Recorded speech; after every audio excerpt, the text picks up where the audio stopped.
आजचं प्रकरण आहे प्रकरण 5, सिद्ध गुरूंचे कार्य. सिद्ध गुरूंचे कार्य. अज्ञानाच्या धुंदीत असल्यामुळे स्वतःच्या खऱ्या आत्म्याचा तुला विसर पडला आहे.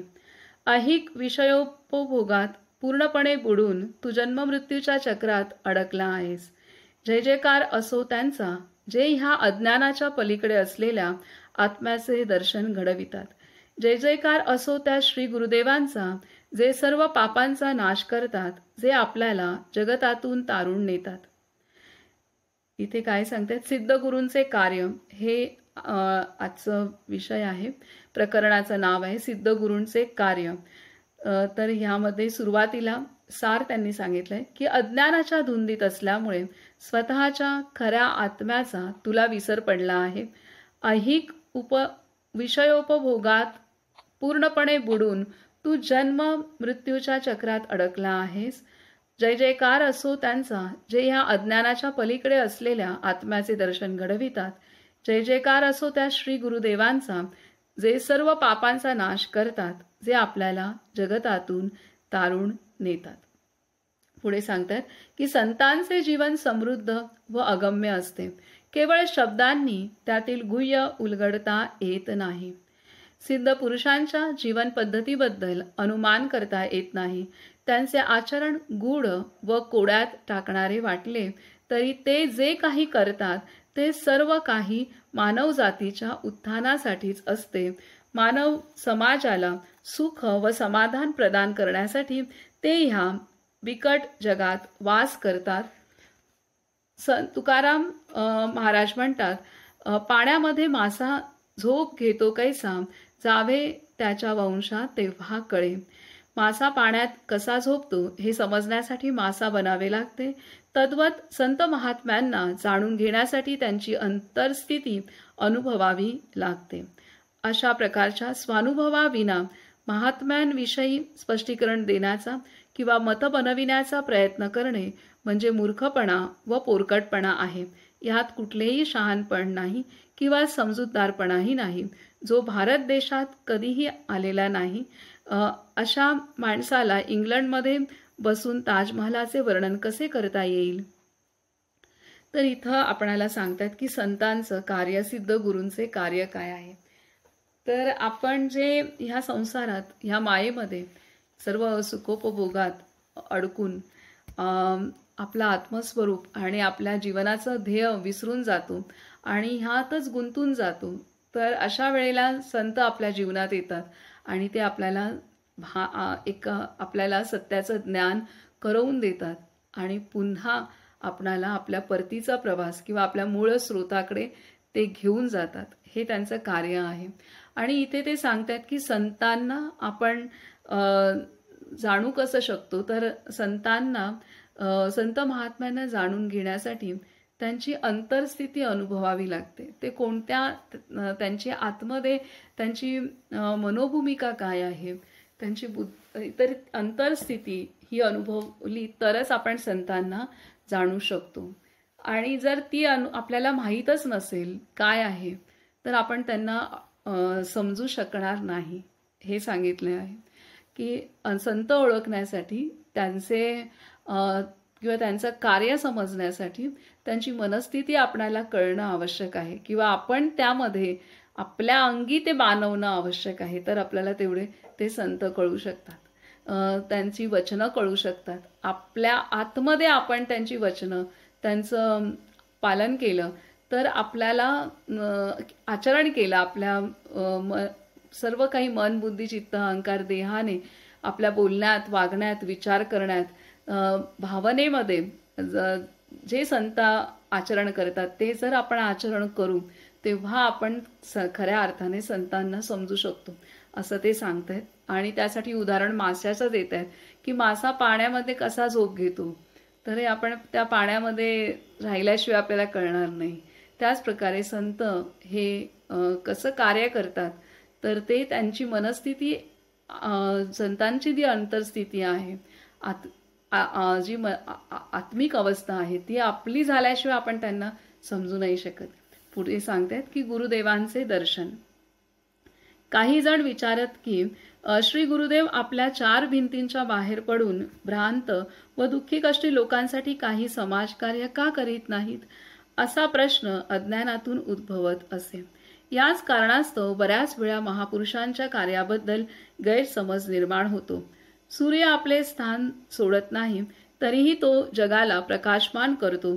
चंद्रमा आपली जागा सोडून घरोघरी जात नाही, तरी देखील तो शीतल किरणामृताचा वर्षाव करतो. पवित्र गंगा नदी आपल्याच जागी राहून पथिकांना आपले थंड पाणी देऊन त्यांना ताजेतवाने करते.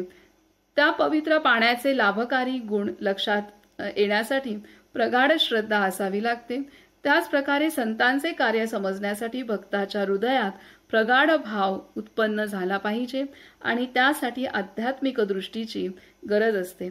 असे म्हटलेले आहे, न काष्ठे विद्यते देवो न पाशाने न कर्दमे भावेषु वर्तते देवास्तस्मात् भावम न संत्यजेत. मूर्तीद्वारे पूजिला जाणारा देव लाकडात, दगडात किंवा मातीत नसतो, तर उपासकाचा जो भाव असतो त्यामध्ये तो असतो. या कारणास्तव भक्तिभावाचा कधीही त्याग करू नये. श्री गुरुदेवांनी जगाच्या उद्धारासाठी केलेल्या कार्याचा बाहेरच्या जगावरील परिणाम गूढ व सूक्ष्म होता. या उलट लोकांच्या मनात होणारा परिणाम हा उघड दिसत असे.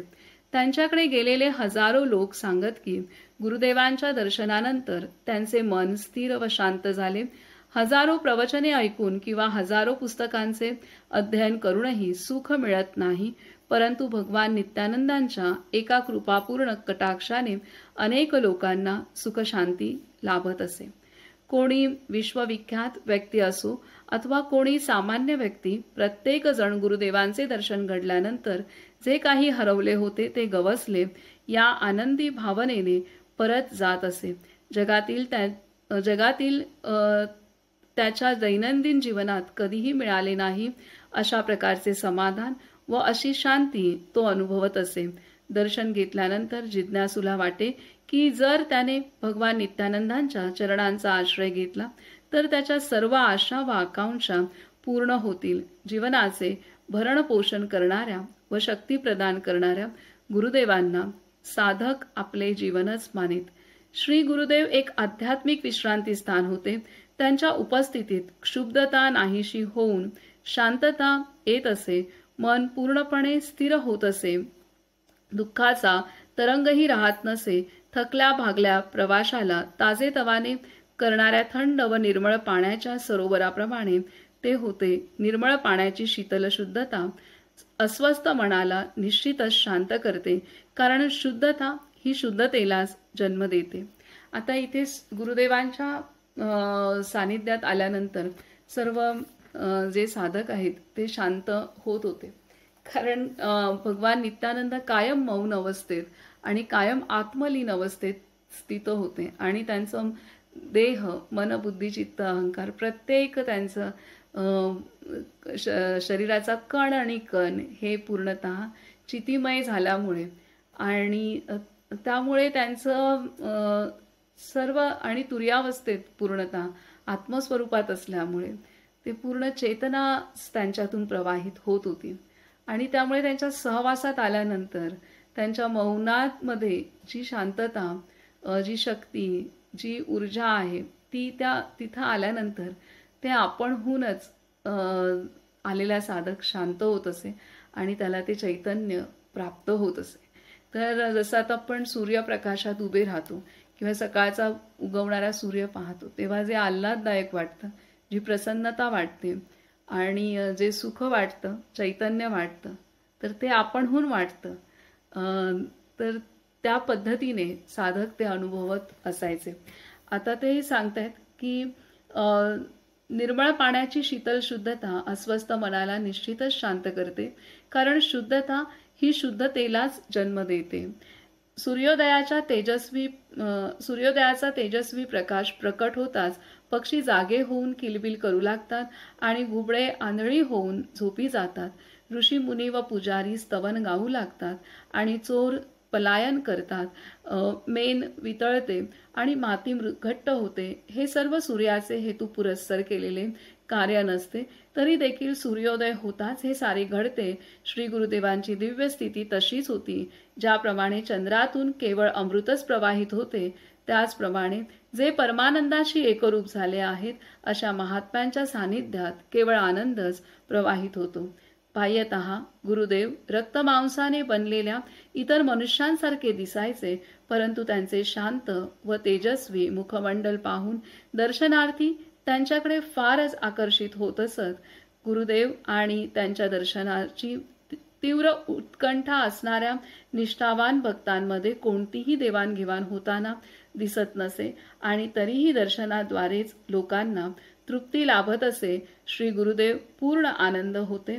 ते उपनिषदात वर्णन केलेला शाश्वत आनंद होते. भक्तांचे आनंदरूप भगवान होते. योग्यांचा ध्यानानंद होते. तत्ववेत्यांच्या आत्मसाक्षात्काराचा आनंद होते आणि वेदांमध्ये वर्णन केलेल्या परमचैतन्याचा आनंद होते. कोणीही मनुष्य, मग तो भक्त असो वा नसो, गुरुदेवांच्या समोर उभा राहिल्यावर स्वतःला प्रश्न विचारित असे, मला एवढा आनंद का होतो आहे? याचा उगम माझ्या आतच दडलेला आहे का? गोंधळून तो खूप विचार व मनन करी आणि अंतर्मुख होई. मग त्याला उमगत असे की खरोखरच त्याच्याच अंतरी वास करणारे चैतन्य त्या आनंदाचा स्रोत आहे. दृष्टिगोचर होणाऱ्या या साऱ्या जगात हेच चैतन्य व्याप्त आहे. हा बोध झाल्यावर अवघे विश्व हे माझे घर आहे, हा गुरुदेवांचा भाव त्याला समजून येत असे. संतजन वेगवेगळ्या प्रकारचे असतात असे आपल्याला वाटू शकते, परंतु वास्तविक पाहता त्यांचे कार्य एकसारखेच असते. श्री गुरुदेव प्रायः मौन धारण करीत. ते कधीही उपदेश करीत नसत किंवा प्रवचन देत नसत, पण त्यांनी व्यक्तिगत रूपाने आणि स्वप्नांद्वारे दिलेले संदेश व सूचना शक्तिपूर्ण असत. तर इथे आता गुरुदेवांच्या सानिध्यामध्ये आल्यानंतर साधकांना काय जाणवायचं हे देत आहेत. आता हे जेव्हा सदेही बाबा मुक्तानंद आणि भगवान नित्यानंद होते, तर गुरुदेवांचे म्हणजे भगवान नित्यानंदांच्या सानिध्यात जे पण साधक यायचे, भक्त यायचे, तर ते शांत होऊन जायचे आणि त्यांना चैतन्य किंवा जे काही त्यांचे क्लेश असतील, अगदी शरीरापासून, मनापासून, बुद्धीपासून ते सर्व क्लेश दूर होऊन त्यांना शांतता, एक ऊर्जा, जे मन निराश झालेलं असेल तिथे उत्साह आणि तिथे प्रसन्नता, तिथे शांतता, आनंद, सुख, समाधान हे सर्व आपणहून अनुभवायला यायचं.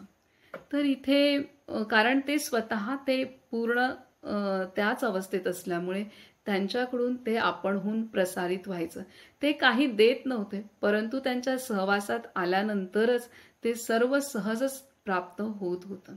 जसं आता झरा आहे, तर झऱ्यात धबधबा आहे, तर धबधब्याखाली आपण उभं राहिलो तर धबधबा त्याचं काम करत असतो किंवा तो वाहत असतो. तो त्याच्याच अवस्थेत आहे. तो काही देण्यासाठी वेगळं त्याने केलेलं नाहीये, परंतु आपण त्या धबधब्याखाली उभे राहिल्यानंतर आपण ओले होतो आणि ते सर्व काय तो सर्व पाण्याचा स्पर्श, त्याचा आल्हाद आणि त्याचं सुख, चैतन्य हे आपण अनुभवतो.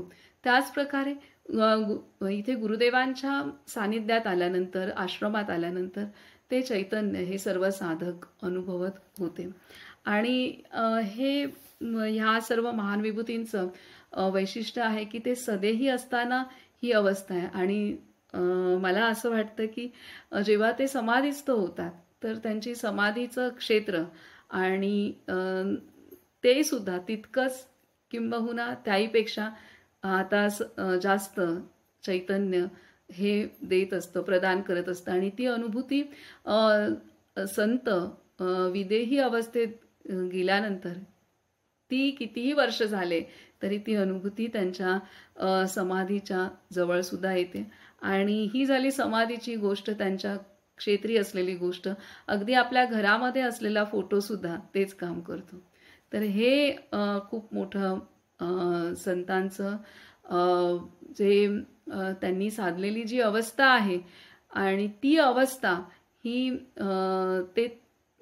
ती अवस्था म्हणजेच ते तत्वरूप होऊन ते राहिलेले असतात आणि त्यामुळे ती अवस्था सर्व व्यापक आहे.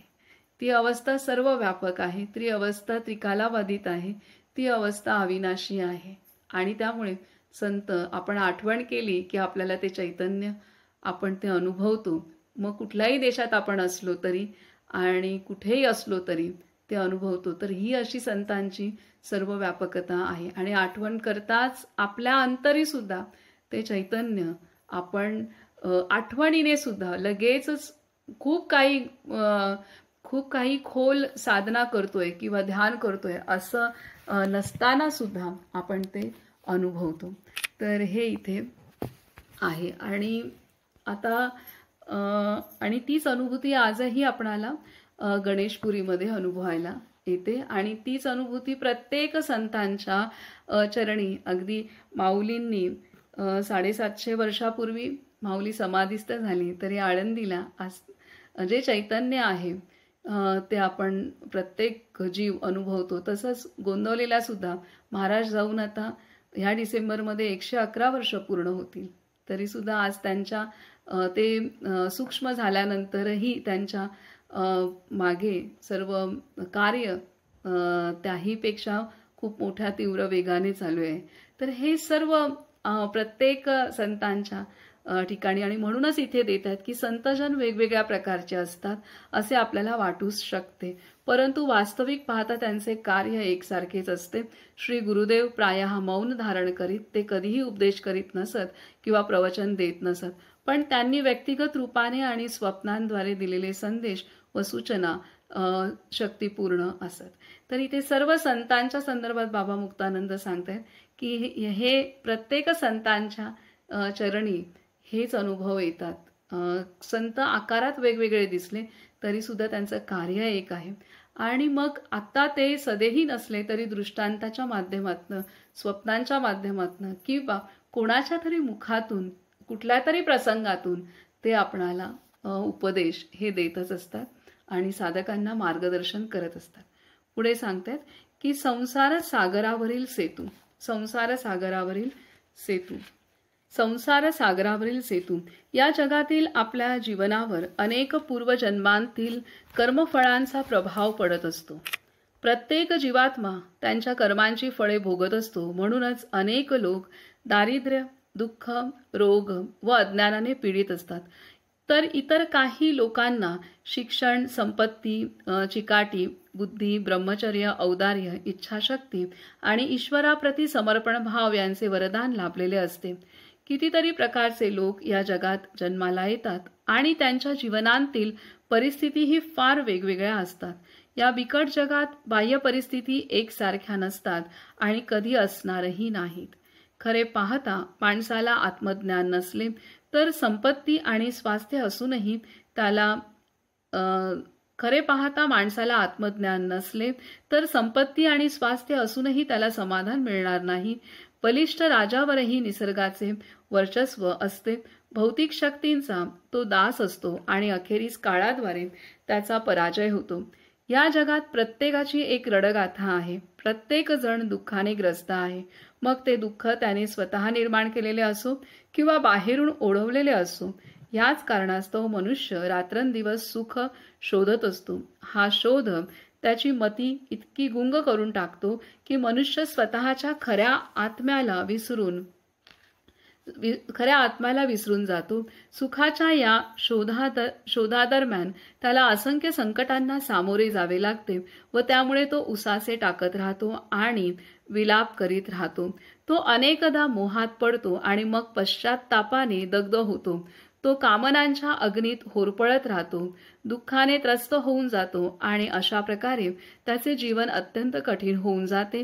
एवढे सगळे होऊन सुद्धा तो आपल्या निरर्थक जीवन पद्धतीचा त्याग करीत नाही किंवा ती बदलण्यासाठी एखादा मार्गही शोधत नाही. तो अशा आत्मसाक्षात्कारी महात्म्याकडून मंत्रही प्राप्त करून घेत नाही, जे या सगळ्याच्या पलीकडे गेलेले आहेत. ते काही विचित्र, हे किती विचित्र आहे. हेच आहे खरे अज्ञान. आता इथं ते सांगत आहेत की प्रत्येक व्यक्तीला जे काही प्राप्त होतं ते सर्व काही त्याच्या कर्मानुसार प्राप्त होतं. तर इथे आणि प्रत्येक व्यक्ती ह्या जगामध्ये सुखाचा शोध घेण्याच्या मागेच आहे. प्रत्येकाला सुख हवं आहे आणि तो शोध घेता घेता माणूस सत्यापासून दूर जातो, त्याच्या आत्म्यापासून दूर जातो आणि तो शोध घेता घेता तो त्याच्या जीवनाच्या कष्टांमध्ये इतका अडकतो की त्याला थोडा वेळ थांबून आपण थोडं थांबलं पाहिजे, अंतर्मुख झालं पाहिजे, थोडं आत्मपरीक्षण केलं पाहिजे की आपण कुठं चाललो आहे हे सुद्धा तो करत नाही. आणि त्यामुळे तो जे कष्ट आहेत त्या कष्टामध्येच तो स्वतःला पूर्णतः गुंतवून टाकतो. आणि ते कष्ट कुठं चाललेत, त्याला सुख देणारे आहेत की दुःख देणारे आहेत, त्याची प्रगती करणारे आहेत की अधोगती करणे, ह्याकडे सुद्धा त्याचं लक्ष नसतं. आणि हेच अज्ञान आहे. आणि आज सगळेच जण अशा रेसमध्ये धावत आहेत. म्हणजे आपल्या गरजा पूर्ण झालेल्या असतील किंवा तरीसुद्धा तो अजून सुख मिळावं ह्याच्यासाठी अजून प्रयत्न करत असतो. तर हे सर्वतः अशा पद्धतीने माणूस आज एका शर्यतीत धावतोय आणि त्याच्यात तो रमून गेलेला आहे आणि कष्ट सोसतोय, त्रास होतोय, तरीसुद्धा त्यातच तो आहे आणि ह्यालाच अज्ञान असं म्हणतात. पुढे सांगतात की दिवसानुदिवस सूर्य पूर्वेला उगवतो, पश्चिमेला मावळतो आणि परत पूर्व दिशेला मार्गस्थ होतो. हे एक चक्र पूर्ण झाले की एक दिवस निघून जातो. 7 दिवसांचा एक आठवडा होतो आणि 4 आठवड्यांचा एक महिना. 12 महिन्यांनंतर 1 वर्ष सरते. अशा प्रकारे माणसाचे आयुष्य व्यतीत होते आणि मग ते नाहीसे होते. मनुष्य या जगात येताना जन्माबरोबर स्वतःचा मृत्यूही घेऊन येतो. रिटर्न तिकिटाप्रमाणे जन्माबरोबर मृत्यू देखील येतो. मनुष्य या वैविध्यपूर्ण जगात जन्म घेतो, सुखदुःखे अनुभवतो आणि मग जसा आला होता तसाच रडत रडत अपुऱ्या इच्छांसह परत जातो. आणखी किती वेळ उरला आहे कोण जाणे. प्रिय मानवा, तू अधिक जागरूक का होत नाहीस? जिथून परतीचा मार्ग नाही अशा मृत्यूच्या दिशेने तू ज्या प्रकारे पुढे जातो आहेस त्याच वाटेवरून इतर अनेक जीवात्म्यांनी प्रवास केलेला आहे. तू इतरांना असंतुष्ट अवस्थेतच मरताना पाहिले आहेस, तरीही तुझ्या स्वतःच्या जीवनात काहीही परिवर्तन झालेले नाही. संभ्रमरूपी नदीच्या प्रवाहात तू वाहून चालला आहेस, तरीही तू स्वतःला फार शहाणा समजतोस. दुसऱ्यांना मदत करण्यासाठी तू हात पुढे करतोस, पण तू स्वतःच फार असहाय्य आहेस. यापेक्षा अधिक थक्क करून टाकणारी दुसरी कुठली गोष्ट असेल का? हे प्रिय जीवा, तू जागा आहेस की झोपलेला? मनुष्य जेव्हा खऱ्या अर्थाने जागा होतो तेव्हाच स्वतःचा मूर्खपणा त्याच्या लक्षात येतो. करुणामूर्ती श्री गुरुदेव दुःखार्थ जीवांना अंतर्मुखी होण्यासाठी प्रवृत्त करीत.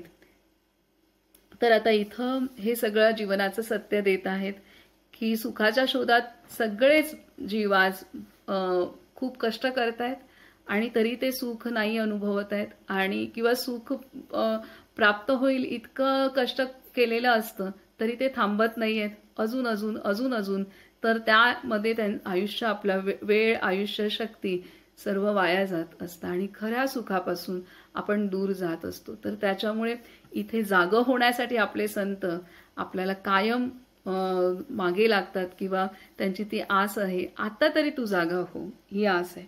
पुढे ते सांगतायत की या जगातील प्रत्येक जीवात्मा हा परम आत्म्याचाच एक अंश आहे.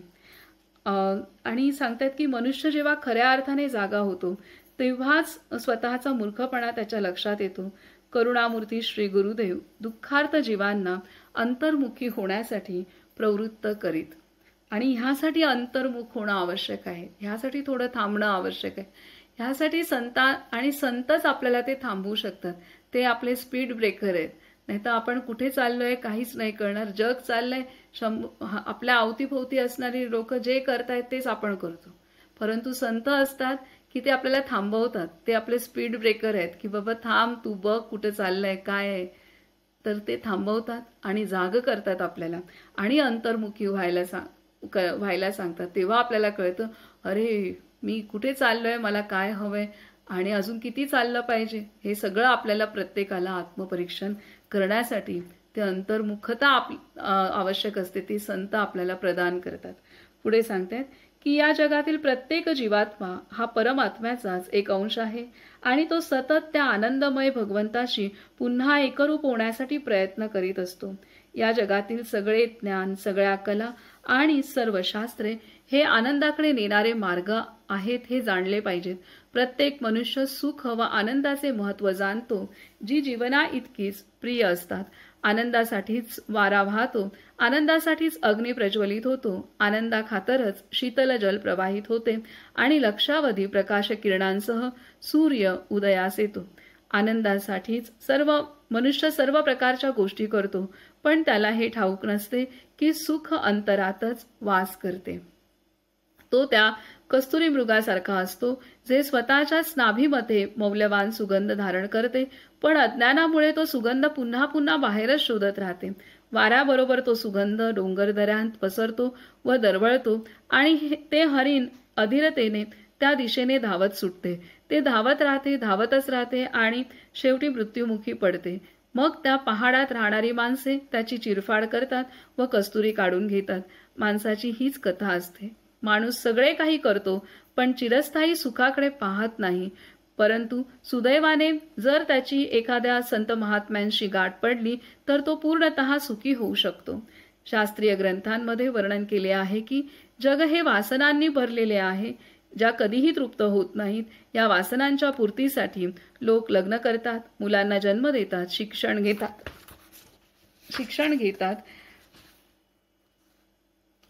घेतात, बगीचे लावतात वगैरे. परंतु ती तृप्ती कुठे आहे? ऋषीमुनी म्हणतात की मुळातच या सर्व गोष्टी रसहीन, स्वादहीन आणि परम तृप्तीहीन आहेत. श्रीमद भगवत गीतेमध्ये 2 श्लोक आहेत. त्यामध्ये भगवान श्रीकृष्ण म्हणतात, दुःखालयम शाश्वतम अनित्य सुखम लोकम. या श्लोकांचा अर्थ असा आहे की हे जग अशाश्वत असून ते दुःखाचे आगर आहे, जिथे सुख हे अल्पकाळ असणाऱ्या मध्यंतराप्रमाणे असते. जग हे नाशवंत असून ते हरक्षणी बदलत राहते. ईश्वर जेव्हा असंतुष्ट जीवात्म्यांचे रुदन ऐकतो, तेव्हा करुणावश तो आपल्या भक्तांना सुखाचा अनुभव देण्यासाठी महात्म्यांच्या रूपात अवतरतो. श्रीमद भागवतात म्हटले आहे की अनेक जन्मांनंतर जीवात्म्याची सत्कर्मे जेव्हा फलीभूत होतात, तेव्हा सिद्ध पुरुष अवतरतात आणि अत्यंत कुशलतेने त्याला धर्माचे प्रतिपादन करतात. आता इथं आपणाला त्यांनी सांगितलेलं आहे की हे सर्व जे आपण प्रत्येक जीव हा त्याला सुख हवंय आणि सुखाच्या मागे धाव घेत असतो आणि असेच पूर्ण प्रत्येक दिवस त्याचा कष्टात जातो आणि असे 24 तासाचे 7 दिवस, 1 आठवडा, 1 महिना, 1 वर्ष असं करत करत वर्षोनवर्ष त्यातच तो असतो आणि सर्वच जण सुखाच्या मागे धावतायत तसा आपणही धावतो आणि ते सुख आपण बाहेरच्या सर्व वस्तूंमध्ये शोधत असतो. आणि ह्यासाठी हरणाचं उदाहरण दिलेलं आहे की हरणाला सुगंध येत असतो आणि कस्तुरी मृग त्याला सुगंध येत असतो आणि तो सुगंध त्याच्या आत आहे हे त्याला काही दिसत नाही, कळत नाही आणि त्या सुगंधाच्या मागे धाव धाव धाव करून त्याचं आयुष्य संपतं आणि कस्तुरी शेवटी कस्तुरी त्याची असून सुद्धा त्याच्यावरती मालकी मग जो त्याची चिरफाड करतो त्याची होते. तर हे जे आहे असंच आपलं आयुष्य आहे की आपल्याला संत जागे करतात आणि थांबवतात आणि अंतर्मुख व्हायला सांगतात आणि जेव्हा आपण अंतर्मुख होतो तेव्हा आपल्याला कळतं की आत्तापर्यंत आपण जे काही कष्ट केलेलं आहेत तर अजून किती करावे लागतील किंवा किती केले पाहिजेत किंवा इथं थांबलं पाहिजे. हे सर्व काही आपल्याला अंतर्मुख झाल्यानंतरच कळतं. जेवढ्या गरजा आपल्या आहेत तेवढ्या गरजा पूर्ण होण्या इतकेच कष्ट झालेले असतील तर उरलेला वेळ आपण खऱ्या सुखाच्या अनुभवात आपण व्यतीत करू शकतो, खरा आनंद अनुभवू शकतो हे आपल्याला संत शिकवतात. आणि जर आपल्या गरजा अजून पूर्ण व्हायच्या असतील तर थोडं अजून काही कालावधी काम करून संतुलितपणे काम करून मग तिथं आपण बरोबरीने आत्मसुख कसं अनुभवायचं आहे हे सुद्धा आपल्याला ते शिकवतात. तर हे आपले संत आपल्याला जागं करतात आणि जे सुख आपण बाहेर शोधतो ते अंतरी आहे हे ते आपल्याला सांगतात. आणि आपलं जीवन तर जगायचंच आहे पण त्याचबरोबर खऱ्या सुखासह ते जगायचं आहे. ह्या पद्धतीने ते आपल्याला मार्गदर्शन करतात. इथं आपण थांबू. महाराजांची वचनं ऐकू आणि शांतीपाठ करून आपण थांबू.